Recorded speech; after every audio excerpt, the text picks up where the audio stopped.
Hey everyone, talking about Vanilla Craves bread by Arcana Craves, cool indie fragrance house.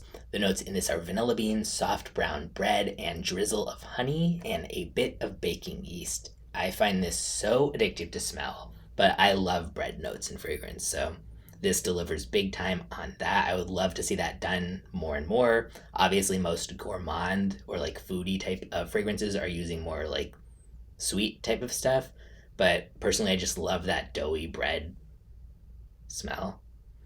Yeah, and totally smells like that, sprinkled with some vanilla and a tiny bit of honey. At the same time, I did see another reviewer say something they weren't sure like if they got a bad version because there was almost like sort of a rubbing alcohol type of smell in the background. I don't get that for the most part, but if I smell it really closely, I almost feel like I can pick that up. And this is a perfume oil; it's not made with alcohol, so it's not just like, oh, well, of course you get that from anything. Weird, but overall, I definitely enjoy it.